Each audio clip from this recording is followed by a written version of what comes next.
स्वतःच्या खासदारांना मंत्रिपद देण्यासाठी प्रयत्न तर करतच आहेत, पण आपापल्या राज्याला काहीतरी केंद्राकडनं मिळावं यासाठी सुद्धा ते प्रयत्न करत आहेत।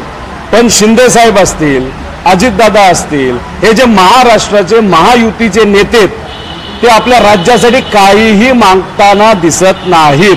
ते फक्त काय मागतायत तर आम्हाला मंत्रिपद द्या, आम्हाला हे द्या, आमची ईडीची कारवाई काढा।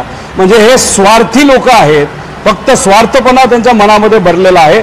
महाराष्ट्राच्या हिताची एक सुद्धा मागणी महायुतीतल्या या मित्र पक्षांनी केली नाही, हे आपल्याला कुठेतरी दुर्दैव समजावं लागेल। आणि नितीश कुमार साहेब आणि चंद्रबाबू नायडूंना खऱ्या अर्थाने मानलं पाहिजे की त्यांनी आपल्या राज्यातल्या लोकांसाठी, राज्यासाठी काहीतरी चांगलं केंद्राकडनं मागितलेलं आहे।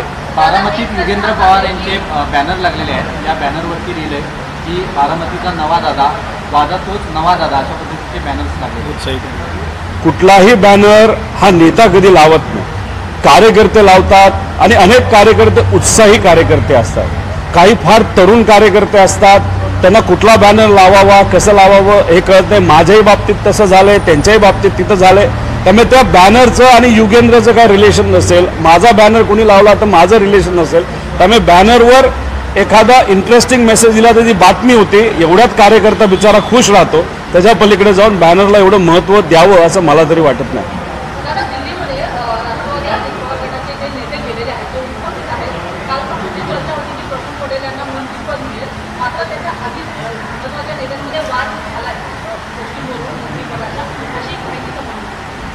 राज्यसभेच्या वेळेस सुद्धा असाच वाद झाला होता आणि मग त्याच्यामध्ये कुणी हात धुवून घेतले तर प्रफुल्ल पटेल साहेबांनी हात धुवून घेतले।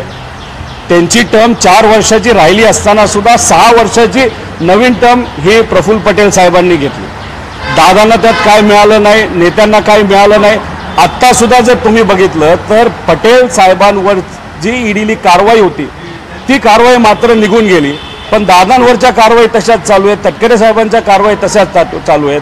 त्यामुळे साहेबांना सोडून हे जे नेते आता युतीमध्ये, महायुतीमध्ये गेलेले आहेत, सगळ्यात जास्त फायदा कोणाचा झाला असेल तर ते प्रफुल्ल पटेल साहेबांचं आहे। त्यांचं अभिनंदन करतो आणि त्यांना मंत्रिपद म्हणजे अजितदादांच्या पक्षाला मंत्रिपद आत्ता दिलं नसेल आणि जर दिलं जाणार नसेल त्याचा एकच अर्थ, येत्या काळामध्ये राष्ट्रवादी पक्ष हा अजितदादांकडे राहणार नाही। त्यांच्याकडे एकच पर्याय राहील, भाजपच्या कमळावर लढायचा, बाकी कुठलाही इतर पर्याय राहणार नाही असं वाटतं। मनोज जरांगे पाटील असं म्हणतात